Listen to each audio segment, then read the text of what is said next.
ఆనాటి ప్రజారాజ్యం నుంచి ఈనాటి జనసేన వరకు అన్నకు తమ్ముడిగా తమ్ముడికి అన్నగా కొండంత అండగా మెగా ఫ్యామిలీకి టవరింగ్ పర్సనాలిటీగా నిలబడ్డారు మెగా బ్రదర్ కొణిదెల నాగబాబు. అన్న చిరంజీవి గురించి కానీ తమ్ముడు పవన్ కళ్యాణ్ గురించి కానీ ఎవరైనా తప్పుగా మాట్లాడితే వారి తాట తీయడం నాగబాబు నైజం. జనసేన పార్టీ జనరల్ సెక్రటరీగా కూడా పార్టీకి పనిచేస్తూ ఉన్నారు నాగబాబు. తమ్ముడి మాటకు ఎదురు చెప్పరు. వయస్సులో చిన్నవాడైనా తనకు పవన్ తమ్ముడైనా అధినేతను అధినేతగానే చూస్తారు. జనసేన పార్టీ జనరల్ సెక్రటరీగా అధ్యక్షుడు పవన్కు ఆ గౌరవం ఇస్తూనే ఉంటారు. టీడీపీతో పొత్తు విషయంలో గత అనుభవాల దృష్ట్యా మెగా ఫ్యామిలీలో భిన్నాభిప్రాయాలున్నా నాగబాబు మాత్రం పవన్ మాటే శాసనంగా భావించారు.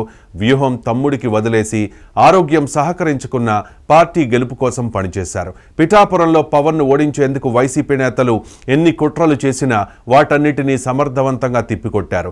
వర్మ అనుచరులు జనసేన క్యాడర్ను కవ్విస్తున్నా తొందరపడలేదు. సొంత పార్టీ నేతల్ని కంట్రోల్ చేస్తూ కూటమి నేతలతో కోఆర్డినేట్ చేసుకుంటూ తమ్ముడు పవన్కు రికార్డు విజయాన్ని అందించారు. 3 పార్టీల మధ్య ఓట్ ట్రాన్స్ఫర్ కావడానికి కష్టపడ్డారు. అలాంటి మెగా బ్రదర్కు కాస్త లేటుగానైనా అదృష్టం తలుపు తట్టిందనే చెప్పాలి. కూటమి గెలుపుతో తనకంటూ ఒక ప్రత్యేకతను గుర్తింపును సాధించిన నాగబాబుకు టీటీడీ చైర్మన్ పదవిని ఆఫర్ చేస్తే సున్నితంగా తిరస్కరించారట. చట్టసభల్లో అడుగు పెట్టాలి అన్నది నాగబాబు ఆశయం. 2019 ఎన్నికల్లో నాగబాబు నర్సాపురం జనసేన అభ్యర్థిగా లోక్సభకు పోటీ చేసి ఓడిపోయారు.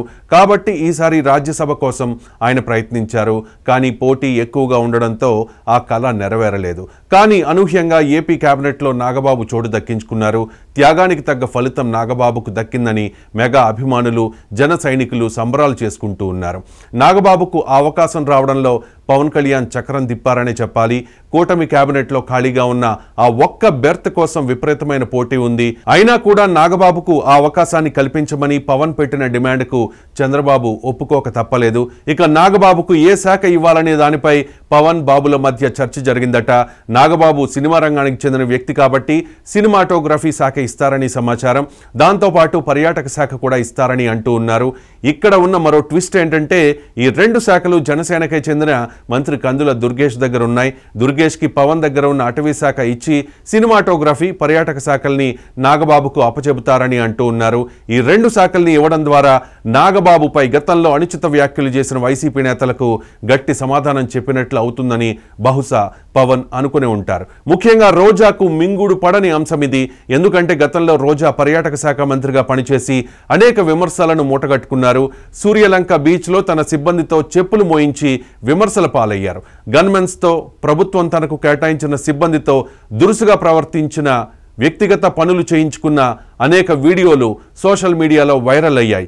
మంత్రి హోదాలో ఒకే లెటర్తో వందల మందికి తిరుమల దర్శనం చేయించిన ఘనత రోజాకే దక్కుతుంది. ప్రతిపక్ష నాయకుల్ని బుడబొక్కల వారితో పోలిస్తూ రోజా చేసిన వ్యాఖ్యలు కూడా అప్పట్లో వివాదాస్పదమయ్యాయి. తమ కులం పేరు రాజకీయాల కోసం వాడుకోవడంపై వారు తీవ్ర అభ్యంతరం చెప్పడంతో రోజా క్షమాపణ చెప్పక తప్పలేదు. రోజా మంత్రిగా ఉన్న కాలంలో విమర్శలకు మాత్రమే పరిమితం కాలేదు. పర్యాటక శాఖలో కోట్ల రూపాయలు అవినీతికి పాల్పడ్డారనే ఆరోపణలు కూడా ఉన్నాయి. ఇప్పుడు నాగబాబు ఆ శాఖ చేపడితే రోజా అవినీతిపై విచారణ చేయిస్తారని అంటూ ఉన్నారు. పైగా రోజా జగన్ అండ చూసుకుని చంద్రబాబు లోకేష్ పవన్ కళ్యాణ్లపై నోటికొచ్చినట్లు అసభ్య పదజాలంతో విరుచుకుపడేవారు.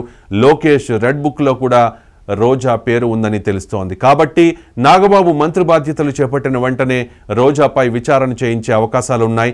వ్యక్తిగతంగా రోజాకు మెగా ఫ్యామిలీతో మంచి సంబంధాలే ఉన్నాయి.